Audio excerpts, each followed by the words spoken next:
Nag-sorry si Billy Crawford kay Vice Ganda matapos silang muling magkasama sa programang It's Showtime. On my end, I want to say I am sorry, madlang people, I am sorry, kapamilya.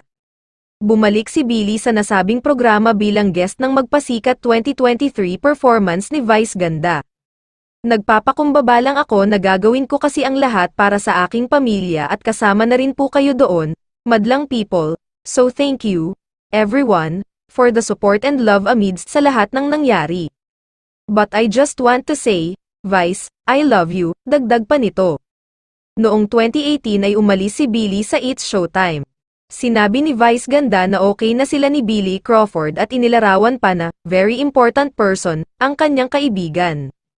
Lingid sa kaalaman nyo, okay na kami ni Billy, nagte-text kami hindi namin ito na pag-uusapan, ayon kay Vice Ganda sa programang It's Showtime. Billy's presence here today and the madlang people knowing na we are okay baka mag-inspire ito sa inyo na mag-heal din, dagdag pa nito. Inilarawan pa ni Vice Ganda na very important person sa kanyang buhay si Billy. Kasi si Billy is one very important person sa buhay ko. Marami man ang nagulat matapos muling magbalik sa programang It's Showtime si Billy. Ikinuwento ni Vice Ganda kung paano sila muling nag-usap ni Billy Crawford. Nakita raw ni Vice si Colleen Garcia sa isang lugar at binati ang dating TV host.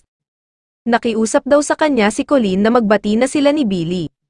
Story time kung paano kami nagkita ni Billy, si Colleen ang nakita ko. Sabi ko, hi Colleen, bye, tas sabi niya, magbati na kayo please, tapos nung nakita ko si Billy hindi ko alam kung ano ang gagawin ko, sabi niya, sige na please kwento ni Vice sa It's Showtime, kung saan dumating ang mag-asawa kasama ang kanilang anak na si Amari. Paano raw makakahindi si Vice kay Colleen kung nakita niya ang sincerity ng pakiusap nito sa kanya? Paano ka magnono kay Colleen, tapos yung mukha niya ang sincere, tapos alam niya kung gaano kahalaga yung relationship namin ni Billy, nasaksihan niya, ani Vice. Saad naman ni Colleen, pinaliwanagan niya si Billy na parehas lang silang nasaktan dahil mahal nila ang isa't isa.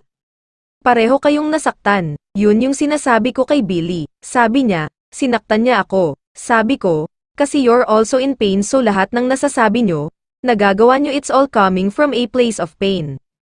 You have to understand din na minsan may nagagawa tayo, may nasasabi tayo because nasasaktan din tayo. It's not because masama yung iniisip mo tungkol sa isang tao pero dahil nga mahal na mahal mo yung isang tao kaya ka nasasaktan, wika ni Colleen.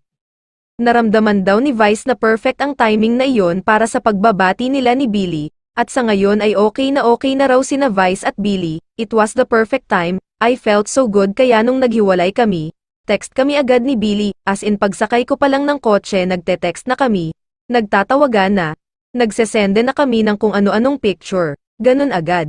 Parang this is the perfect time ang sarap-sarap sa pakiramdam, sabi ni Vice.